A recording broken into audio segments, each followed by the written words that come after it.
Mukhang ang na-curious na rin itong si Yuan Mubay sa pil na likha ng ating bida, kaya naman nag-suggest na rin ito na kung pupwede daw ay siya na lamang ang susubok na inumin ang pil. Pumayag naman nga ang ating bida, kaya agad na ring sinubukan ni Yuan Mubay ang pil ngunit tila nga meron pa rin itong nararamdamang pag-aalinlangan.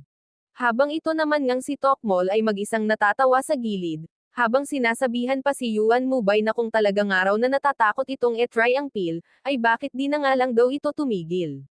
Sambit naman nga ng ating bida, na dahil nga raw sa malakas na epekto ng kanyang pil, mas makabubuti raw kung hindi ito diretsahang lunukin, bagkus ay ilagay raw muna ito sa tubig at saka unti-untiin, sapagkat iyon nga lamang daw ang tanging paraan upang hindi magdulot ng anumang panganib. At yun na nga sinunod ni Yuan Mubay ang sinabi ng ating bida. At pagkatapos ay may pagpikit pa siyang nalalaman habang iniinom ang pil. Hanggang sa maya-maya nga lang ay bigla na lamang na nagkaroon ng asol na liwanag sa palibot nito. Nalabis nga nitong ikinagulat gayon din ng mga nakasaksi. At matapos nga ang ilang saglit ay may kakaibang enerhiyang naramdaman si Yuan Mubay sa kanyang buong katawan, na labis niyang ipinagtataka. Pagkatapos ay bigla na nga rin lamang na naging kulay itim ang lahat ng kanyang puting buhok, dahilan nga para magmukhang bata ulit ang kanyang itsura. Sa isip-isip naman nga ni Lai Dao Yuan, ay hindi raw totoo ang lahat ng ito malamang araw, ay may kung anong uri lamang ng salamangka na ginamit ang ating bida. Samantala, nagpasalamat nga itong si Yuan Mubay, dahil binigyan nga raw siya ng chance ng ating bida upang e-try itong napakamahiwagang pil na ito. Sa bandang ito naman nga ng manunood, ay naririto rin pala ang may kulay dilaw na buhok na lalaki na isa sa kasamahan ni na white and green hair boy, na minsan ngang napaslang ng ating bida.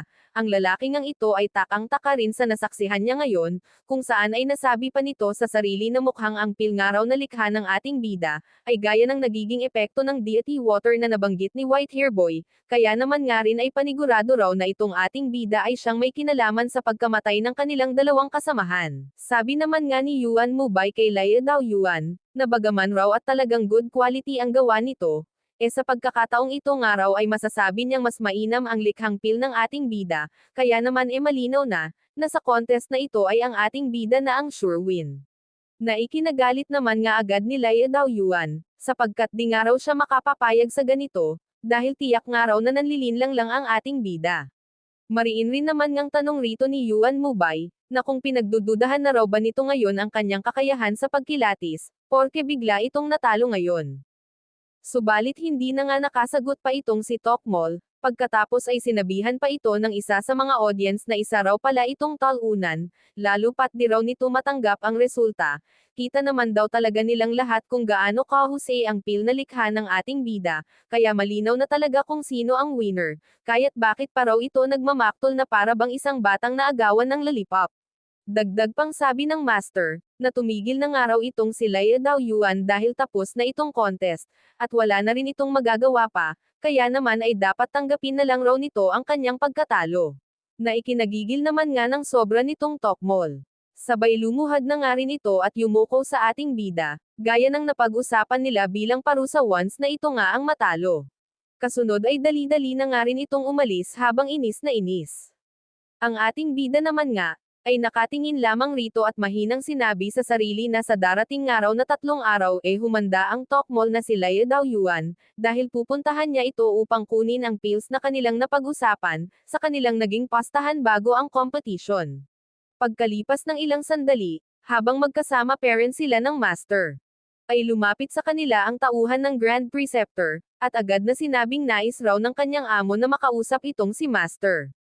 Tanong rin naman nga agad dito ng master, kung tungkol saan naman raw ba ang pag-uusapan nila ng Grand Preceptor, sagot nga nito na, dahil nga raw sa nalaman ng kanyang amo ang pagdalo nitong si master sa contest, ay agad raw itong naghanda ng isang batch ng mga rare spiritual pills, at buong pusong umaasa na tatanggapin ng master ang paanyaya. Sambit naman nga ng master na ang ating bida raw ay isa ring alchemy master, kaya baka raw naman ay pwede niya itong isama. Sagot naman nga nitong tauhan na di raw maaari, sapagkat ang master nga lang raw talaga ang nais na imbitahan ng Grand Preceptor. Mariin naman ngang sambit nitong si master, na kung gayon daw naman pala, mas mabuti pa raw siguro na samahan niya na lang sa paglilibot itong ating bida, kesa sa makipagkita sa Grand Preceptor. Sabi naman nga rito ng ating bida, na tingin niya raw ay dapat lamang na pumunta at tanggapin nitong si Master ang paanyaya, sapagkat bihira nga lamang daw ang ganung pagkakataon, na ma-offran to Nickel sa mga spiritual pills.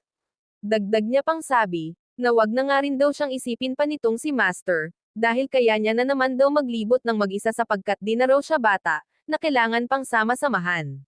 Maya-maya pa nga ay nagtungo na rin ang Master, kung saan siya inaantay ng Grand Preceptor. At pagkapasok niya nga sa loob ng isang silid, ay makikitang andirito rin sina Lei Meng at ang ama ni Yuanba na si Mr. Ge. And then agad rin namang sinabi nitong Grand Preceptor, na ikinagagalak niya nga raw na dumalo sa contest itong si Master, kaya naman gusto niya rin daw sanang mag-toast sila ngayon, at uminom ng maligaya habang nagkukwentuhan. Ito naman ngang si Lei Meng ay humingi ng pasensya sa Master, dahil raw sa paggawa niya ng eksena sa Hero House nung minsan, hindi lang daw talaga siya nakapag-isip ng maayos nung mga oras na yon, dahil di lang daw talaga siya makapaniwala sa naging biglaang pagkamatay ng kanyang disciple na si Yuanba. Sambit naman nga nitong si Mr. Ge ay natutuwa raw siyang makita itong si Master, sapagkat marami na nga rin daw siyang narinig na mga kwento tungkol rito mula sa kanyang anak, kahit pangaraw na hindi ito ang nagtuturo kay Yuanba noon, ay marami pa rin naman daw natutunan sa mga aklat nito ang kanyang anak, kaya naman ay labis talaga siyang nagagalak.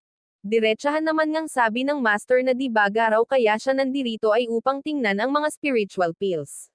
Sabi naman nga nitong Grand Preceptor, na iyon nga raw ang isa talaga sa mga dahilan, kung bakit niya ito ngayon inimbitahan, isa pa nga rin daw reason dahil sa nais niya itong i-treat, bilang dahil sa isa nga siyang Grand Preceptor kaya naman ay nais niya rin daw talagang mag-build, ng isang magandang samahan kabilang itong si Master.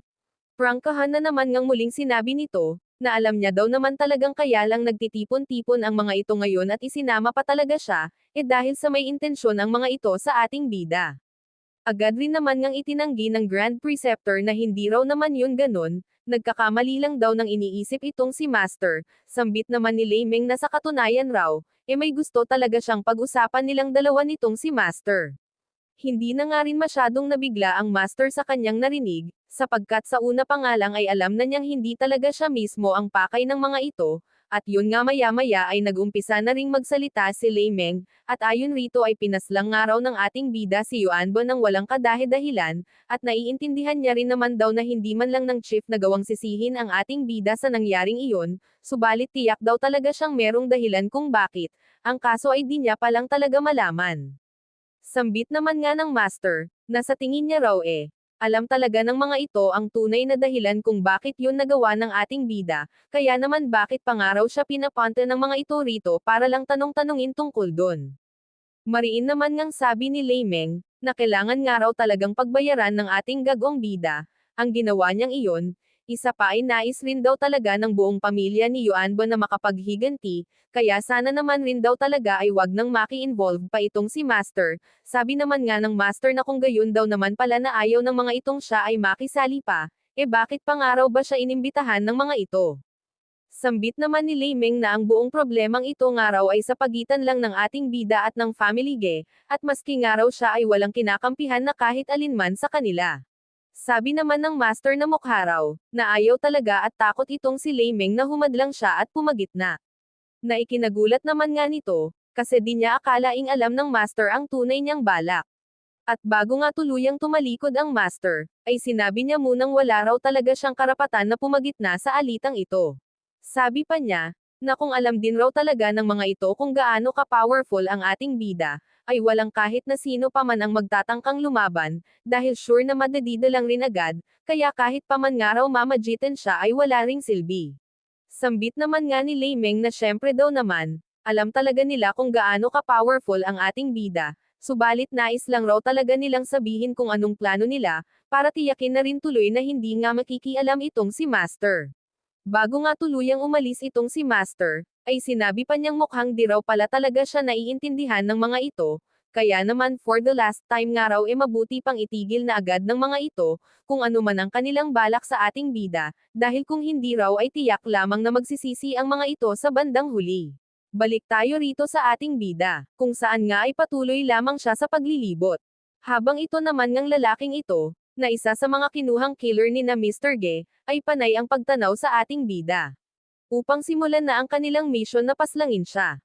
At maya-maya pa nga, nang makahanap na rin ng magandang tiyempo itong lalaki, ay agad na rin itong pinaputukan ang ating bida.